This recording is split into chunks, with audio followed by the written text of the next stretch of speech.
Hello guys, എല്ലാവർക്കും എൻ്റെ പുതിയ വീഡിയോയിലേക്ക് സ്വാഗതം. കുറേ കാലത്തിന് ശേഷം ഞാൻ പുതിയൊരു വീഡിയോ ആയിട്ട് വന്നിരിക്കുകയാണ്. ഈ വർഷം ഒരുപാട് നല്ല സിനിമകൾ ഇറങ്ങിയിട്ടുണ്ട്.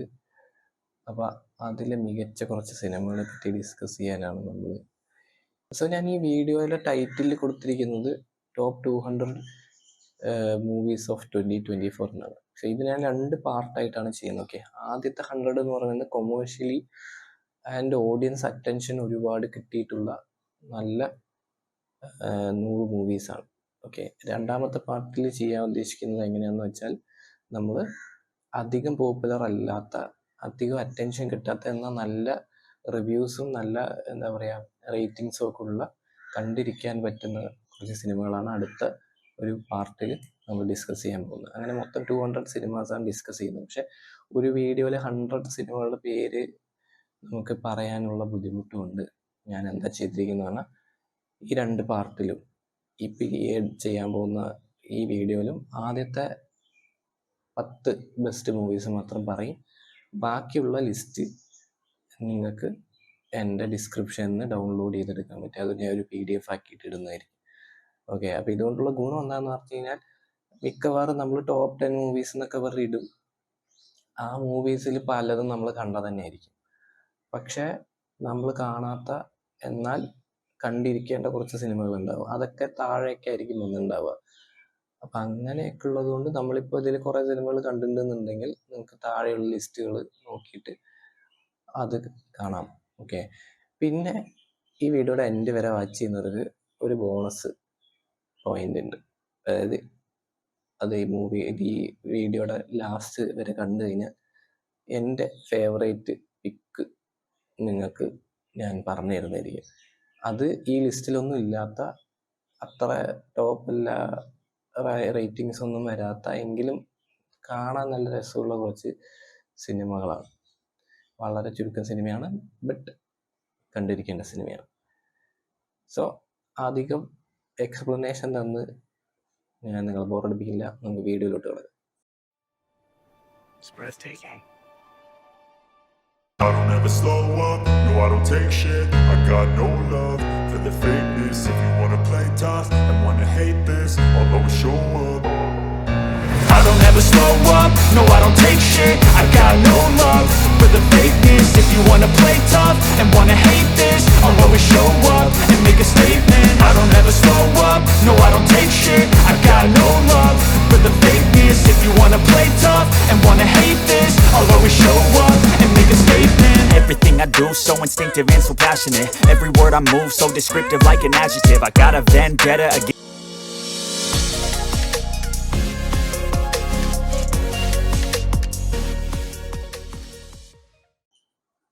ഫ്യൂരിയോസായ മാഡ് മാക്സ് സാഗ എന്ന് പറയുന്ന മാഡ് മാക്സ് സീക്വൽസിലുള്ള അല്ലെങ്കിൽ ആ ഒരു സ്റ്റോറിയുടെ ഉള്ളിലുള്ള ഒരു ഇതാണ്. അതിലൊരു ഫ്യൂരിയോസ എന്ന് പറയുന്ന ഒരു കഥാപാത്രത്തിൻ്റെ ഒറിജിൻ സ്റ്റോറിയും ഒക്കെ വെച്ചിട്ടുള്ളതാണ്. അപ്പോൾ ഫ്യൂരി റോഡ് കാണുന്നവർക്ക് അതിൻ്റെ മുമ്പിൽ എന്തൊക്കെയാണ് സംഭവിച്ചിരിക്കുന്നതെന്നൊക്കെ അറിയാൻ വേണ്ടിയിട്ടുള്ളൊരു സിനിമയായിട്ട് വേണമെങ്കിൽ ഇതിനെ കാണാം. പക്ഷെ ഓവറോൾ നല്ലൊരു മൂവിയാണ്. അതായത് കുറേ പേര് കണ്ട് റിവ്യൂ ചെയ്ത മൂവിയാണ്. ഞാനിത് കണ്ടിട്ടില്ല, ബട്ട് കാണാൻ കിട്ടിയാൽ കാണുക.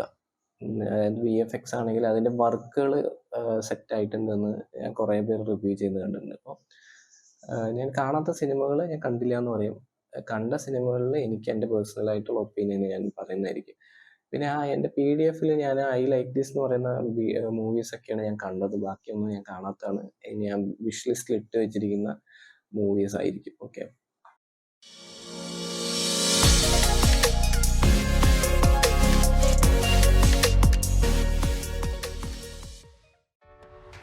Joy coming to you live in Riley's mind. Make some noise.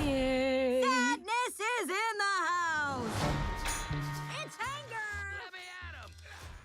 Doubt നമ്മളുടെയൊക്കെ ഒരു ഫീലിങ്സിൻ്റെ ഉള്ളിൽ വെച്ചിട്ടുള്ളൊരു സ്ട്രഗിൾ കാണിക്കുന്ന ഒരു മൂവിയാണ് നമ്മൾ ഇൻസൈഡ് ഔട്ട്. ഫണ്ണ് കണ്ടവർക്കറിയാം. അതിൻ്റെ ഒരു കണ്ടിന്യൂഷൻ ആയിട്ട് ടീനേജ് ലൈഫിൽ സംഭവിക്കുന്ന കുറച്ച് കാര്യങ്ങളാണ്. മോസ്റ്റ്ലി അഡൽട്ട് ഓഡിയൻസിനെ ഫോക്കസ് ചെയ്തുകൊണ്ട് ഇറക്കിയ ഒരു കിഡ് മൂവി എന്ന് വേണമെങ്കിൽ പറയാം. ഇന്ത്യൻ ടീനേജേഴ്സിനേക്കാൾ കൂടുതൽ അമേരിക്കൻ ടീനേജേഴ്സിനായിരിക്കും ഇത് കണക്റ്റ് ആവുക. ബട്ട് സ്റ്റിൽ നമുക്ക് എൻ്റർടൈനിങ് ആയിട്ടുള്ളൊരു സിനിമ തന്നെയാണ്. കുറച്ച് പ്രെഡിക്റ്റബിൾ ഫാക്ടേഴ്സ് ഉണ്ട്. നമ്മൾ കുറേ സിനിമ കണ്ട് വന്നു കഴിഞ്ഞാൽ നമുക്ക് മനസ്സിലാവുന്ന കുറേ സാധനങ്ങളിലൂടെ തന്നെയാണ് സിനിമ കടന്നു പോവുക. സ്റ്റിൽ അത് ഒരു ഫീലിങ്സിൻ്റെ പോയിന്റ് ഓഫ് വ്യൂവിൽ നിന്ന് കാണുമ്പോൾ ഒരു വേറൊരു ഡിഫറെൻ്റ് ആയിട്ടുള്ളൊരു സ്റ്റൈൽ നമുക്ക് തോന്നും. കുറേ പുതിയ കാര്യങ്ങൾ ഇൻസൈഡ് ഔട്ട് 1 കാട്ടി കുറേ പുതിയ കാര്യങ്ങൾ അവർ അതിൽ കൊണ്ടുവരാൻ ശ്രമിച്ചിട്ടുണ്ട്.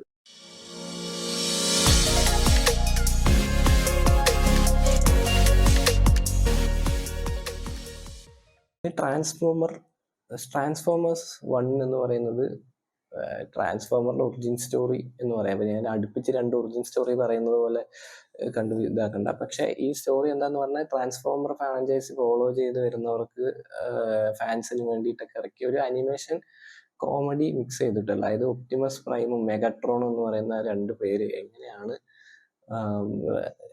ഒരു ഉറ്റ സുഹൃത്തുക്കളായിരുന്ന 2 പേര് ഒരു റൈവലറിയിലേക്ക് പോകുന്നത് എന്നൊക്കെയുള്ള ഇത് കാണിക്കുന്ന ഒരു ചെറിയ ഒരു നല്ല അഡ്വഞ്ചറസ് മൂവിയാണ്.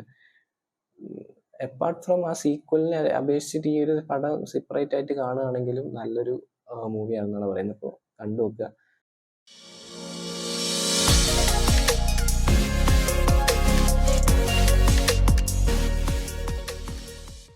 ഡെഡ്പൂൾ ആൻഡ് വോൾവറിങ്ങിനെ പറ്റിയിട്ട് പറയാനൊന്നുമില്ല. എന്താന്ന് പറഞ്ഞു കഴിഞ്ഞാൽ മാർവൽ ഫാൻസ്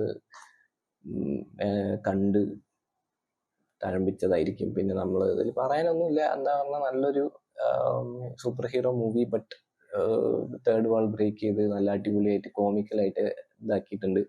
ഇത് എല്ലാവർക്കും ഇഷ്ടമാവണമെന്നില്ല.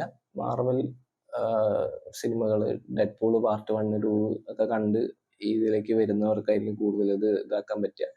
ബട്ട് സ്റ്റിൽ കുറേ മാർവൽ ഈസ്റ്റർ എഗ്സും അങ്ങനെയുള്ള കുറേ സംഭവങ്ങൾ ഇതിലുണ്ട്. അപ്പം മാർവൽ സ്റ്റുഡിയോസിൻ്റെ കട്ട ഫാനാണെന്നുണ്ടെങ്കിൽ ഈ ഒരു സാധനം മിസ് ഔട്ട് ചെയ്യരുത്. എന്തായാലും മാർവൽ ഫാനാണെന്നുണ്ടെങ്കിൽ ആൾറെഡി നിങ്ങൾ കണ്ടിട്ടുണ്ടാവും. ഞാൻ റെക്കമെൻഡ് ചെയ്യേണ്ട കാര്യമില്ല. സോ അപ്പോൾ കാണാത്തവരുണ്ടെങ്കിൽ കാണുക. മാർവലിലേക്ക് കുറച്ച് പേരൊക്കെ മാർവലിലേക്ക് തിരിച്ചു വരൂ. എന്താണ്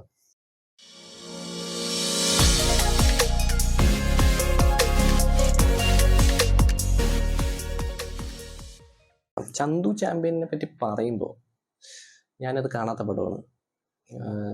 പടമാണ്. പക്ഷേ അത്യാവശ്യം നല്ല റിവ്യൂസൊക്കെ ഉള്ള, എന്നാൽ മിക്സഡ് റിവ്യൂസാണ്. ഇത് ഞാൻ ഇടുമ്പോൾ ചിലപ്പോൾ കോൺട്രവേഴ്ഷ്യലായിട്ട് കുറേ പേര് പറയും ഇത് ഊളപ്പടമാണതാണ്. പക്ഷേ അതിൻ്റെ മേക്കിംഗ് ആണെങ്കിലും അതൊരു ബയോപിക്കാണ്, ഒരു സ്പോർട്സ് ബയോപിക്കാണ്, അറിയാലോ. അപ്പോൾ ആ സ്പോർട്സ് ബയോപിക്കിൽ കുറേ പേരൊക്കെ എന്താ പറഞ്ഞു കഴിഞ്ഞാൽ ഒരു പ്രെഡിക്റ്റബിൾ ആണ് എന്നൊക്കെ ഉള്ള ലെവലിൽ ആണ് പറഞ്ഞിരിക്കുന്നത്. അതിൻ്റെ ഡയറക്ടർ എന്ന് പറയുന്നത് കബീർ ഖാനാണ്. പുള്ളി ഇതിനു മുമ്പ് ചെയ്തു വെച്ചത് നമ്മുടെ 83 കപിൽ ദേവിൻ്റെയും നമ്മുടെ ക്രിക്കറ്റ് ഇതിൻ്റെയൊക്കെ ഒരു ബയോപിക് പോലെ ഒരു സാധനമായിരുന്നു ചെയ്തു വെച്ചത്. അപ്പോൾ പുള്ളി ഉദ്ദേശിക്കുന്നത് എന്താന്ന് പറഞ്ഞു കഴിഞ്ഞാൽ ഇങ്ങനെയുള്ള ആൾക്കാരിനെയൊക്കെ ഒന്ന് അറിയട്ടെ എന്നുള്ളത്. ഇപ്പം നമ്മളൊരു ആത്മകഥയൊക്കെ അല്ലെങ്കിൽ ഒരു ബയോപിക് ഒക്കെ വൈകുന്നതാവും പുള്ളിക്കാരനെ പറ്റി അറിയാൻ. ആ ഒരു ലെവലിൽ പോയി കാണാൻ പറ്റുന്ന ഒരു നല്ല സിനിമയാണ്. അത്യാവശ്യം നല്ല റിവ്യൂസും അതിൻ്റെ റേറ്റിംഗ്സും ഉള്ള ഒരു മൂവിയാണ്. കണ്ടിരിക്കാൻ പറ്റുന്ന ഒരു സാധനമാണ്. അപ്പോൾ ഞാൻ എന്തുകൊണ്ടും അത് ഇൻക്ലൂഡ് ചെയ്യാമെന്ന് വെച്ചു. ഓക്കെ.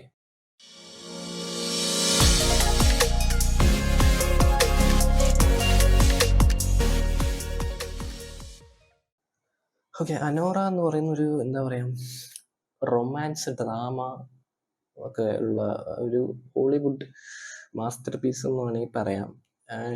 ഷാൻ ബേക്കർ എന്ന് പറയുന്ന ഒരു ഡയറക്ടറാണ് ഇത് ചെയ്തിരിക്കുന്നത്. അതുപോലെ തന്നെ മെക്കി മാഡിസൺ ആണ് ഇതിൽ ലീഡ് റോളായ അനോറ എന്ന് പറയുന്ന കഥാപാത്രത്തിനെ അവതരിപ്പിച്ചിരിക്കുന്നത്. ഓക്കെ, ഈ സിനിമയുടെ ഒരു സമ്മറി ഞാൻ പറയുന്നില്ല.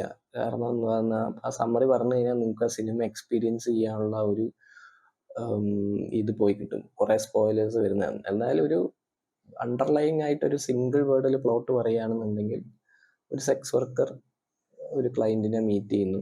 ആ client is having an serious relationship ആയി മാറി അവരൊരു ഫ്യൂച്ചർ ഡിസിഷനൊക്കെ എടുക്കുന്നു. ആ ഡിസിഷൻ എടുക്കുന്നതിനോടനുബന്ധിച്ചിട്ടുണ്ടാകുന്ന കുറേ കാര്യങ്ങൾ അതിനെ അവരെങ്ങനെ ഓവർകം ചെയ്യുന്നു എന്നുള്ളതൊക്കെയാണ് ഈ കഥയുടെ ഒരു സമ്മറി എന്ന് പറയാം. പക്ഷേ സിനിമ നല്ല അടിപൊളിയായിട്ട് എടുത്തു വെച്ചിട്ടുണ്ട്.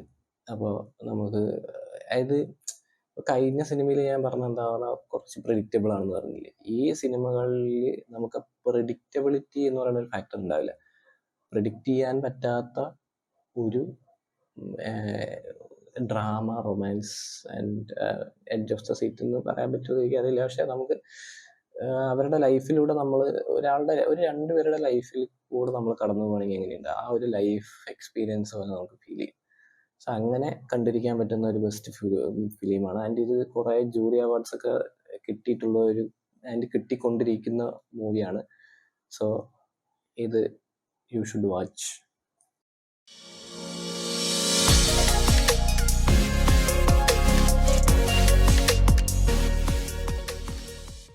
പിന്നെ വിക്കറ്റിനെ പറ്റി പറയുമ്പോൾ, വിക്കറ്റ് എന്ന് പറഞ്ഞു കഴിഞ്ഞാൽ ഒരു അഡാപ്റ്റേഷനാണ്. ബ്രോഡ്വേ എന്ന് പറഞ്ഞു കഴിഞ്ഞാൽ നമ്മൾ മലയാളികൾക്ക് എത്ര പേർക്ക് അറിയും എന്നുള്ളത് എനിക്കറിയില്ല.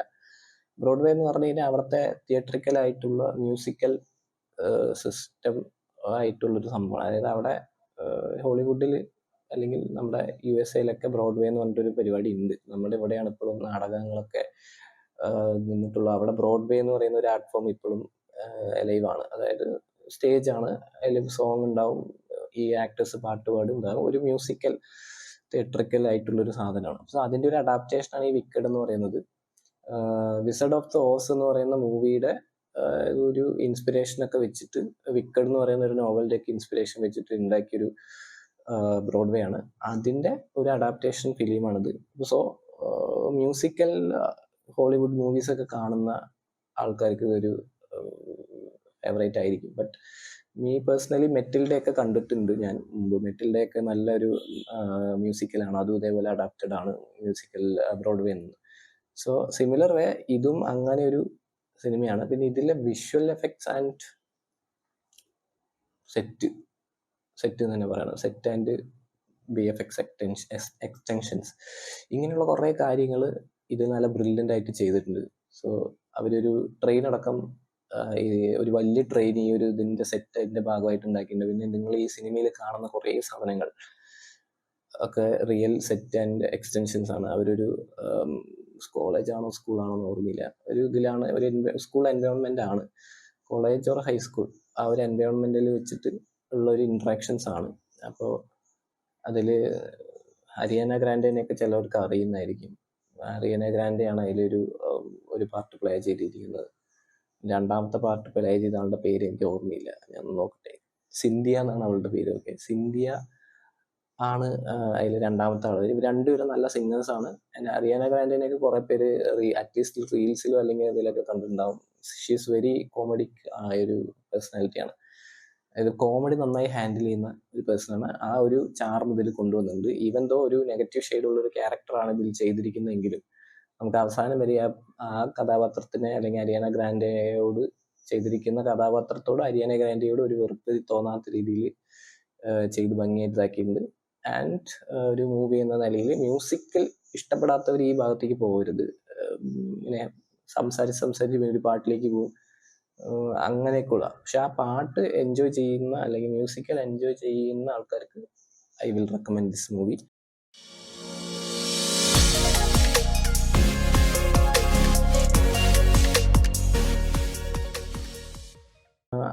അനിമേഷൻ കുട്ടികളുടെ ആണ് എങ്കിൽ ഇത് ശരിക്കും ആക്ച്വലി കുട്ടികളുടെ മൂവിയാണ്. ഡ്രീം വർക്സ് കുട്ടികൾക്ക് വേണ്ടി ഇറക്കിയതാണെങ്കിലും കുട്ടികളെയും കൊണ്ടുപോകുന്ന പാരൻസിനെയും ഇൻസ്പയർ ചെയ്യുന്ന രീതിയിലുള്ളൊരു സിനിമയായിട്ടാണ് ഇതാക്കിയിരിക്കുന്നത്. സോ അങ്ങനെ വരുന്ന സമയത്ത് നിങ്ങളുടെ കുട്ടികളോട് കൂടി ഇരുന്ന് കാണാൻ പറ്റുന്ന ഒരു മൂവിയാണിത്. ഓക്കെ, ആക്ച്വലി രണ്ടുപേർക്കും ഈക്വലി എൻജോയ് ചെയ്യാൻ പറ്റുന്ന കുറേ പാരൻറ്റിങ് ടിപ്സ് വേണമെങ്കിൽ പറയാം, അല്ലെങ്കിൽ പാരൻറ്റിങ് ലെസൺസ്, ലൈഫ് ലെസൺസ്, അങ്ങനെ കുറേ സംഭവങ്ങൾ മിക്സ് ചെയ്തിട്ടുള്ളൊരു കിഡ്സ് മൂവി എന്ന് വേണമെങ്കിൽ പറയാം. പക്ഷെ ഇത് കാണുമ്പോൾ as a parent or as a human being കരയാതിരിക്കാൻ പറ്റില്ല എന്ന് വേണമെങ്കിൽ പറയാം. ഓക്കെ, കരയാതിരിക്കാൻ നമ്മൾ മാക്സിമം ട്രൈ ചെയ്യേണ്ടി വരും. അത്രയ്ക്ക് ഇമോഷണൽ ആയിട്ടുള്ളൊരു സ്റ്റോറിയാണ് ദ വൈൽഡ് റോബോട്ട് എന്ന് പറയുന്നത്.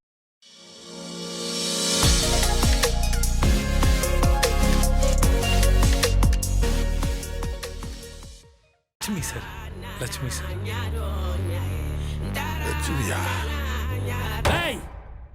சாத்துனன்னு வச்சுக்க தலை தனியா போயிடும். നമ്പർ 2 എന്തുകൊണ്ട് ഞാൻ പ്ലേസ് ചെയ്തു എന്ന് ചോദിച്ചു കഴിഞ്ഞാൽ, ഞാൻ നോക്കിയപ്പോൾ one of the best script and editing അങ്ങനെ കുറേ സാധനത്തിൽ ബെസ്റ്റ് നമ്മുടെ ഇപ്പോൾ നമുക്ക് വെളിയിലുള്ള ഇതിനെ വേൾഡ് സിനിമയുടെ അത്ര കമ്പയർ ചെയ്യാൻ പറ്റുമോ എന്ന് എനിക്കറിയില്ല. ബട്ട് സ്റ്റിൽ ആൻഡ് നമ്മളൊരു ഇന്ത്യൻ കേരള ആ ഒരു ഫ്രെയിം വർക്കിൽ നിന്നുകൊണ്ട് ചിന്തിക്കുമ്പോൾ it is A best movie എന്ന് വേണമെങ്കിൽ പറയാം. ആൻഡ് വിജയ് സേതുപതിയുടെ കരിയറിലെ 15th മൂവിയാണ്. ആൻഡ് ഇറ്റ്സ് എ ക്ലാസ് എന്ന് വേണമെങ്കിൽ പറയാം. നല്ല ഒരു സ്ക്രിപ്റ്റ് വർക്ക്, നല്ലൊരു സ്റ്റോറി, കുറേ അങ്ങോട്ടും ഇങ്ങോട്ടും ഒക്കെ പോയിട്ടാണെങ്കിലും ലാസ്റ്റ് എല്ലാം ഒരു ഇതിൽ ഇതാക്കും. സോ അങ്ങനെ ഒരു നൈസ് മൂവിയാണ്. പിന്നെ ട്രെയിലറിൽ കാണുന്ന കുറേ വേണമെങ്കിൽ നിങ്ങൾ ട്രെയിലർ എടുത്ത് നോക്കിയാൽ കാണുന്ന കുറേ സംഭവങ്ങൾ തന്നെയാണ് അതിൻ്റെ ഒരു ഔട്ട്ലൈൻ. പക്ഷേ അത് വെച്ച് കാണാൻ പോകുന്നതായിരിക്കും നല്ലത്. അതിൻ്റെ അപ്പുറത്തേക്കൊന്നും അറിയാതെ പോയി കഴിഞ്ഞാൽ അത് നല്ലൊരു ഫിലിം ആയിരിക്കും. കാരണം അതൊരു എക്സ്പീരിയൻസ് ആണ്. വിജയ് സേതുപതിൻ്റെ ആ പവർ തിരിച്ചു കൊണ്ടുവന്നൊരു സിനിമ എന്നൊക്കെ വേണമെങ്കിൽ പറയാം. ആൻഡ് ഓവറോൾ സ്റ്റോറി വൈസ് നോക്കുമ്പോൾ ഇറ്റ്സ് എ ബെസ്റ്റ് എന്ന് പറയാം. And it has A nice rating also. നല്ല രീതിയിൽ റേറ്റിംഗ് കിട്ടിയ ഒരു മൂവിയാണ്. പക്ഷെ അധികം ആരും കണ്ടിട്ടില്ല, നമ്മൾ ഇന്ത്യൻ ഒറിജിൻ ആയതുകൊണ്ട്. But still it stands A place in my top 10.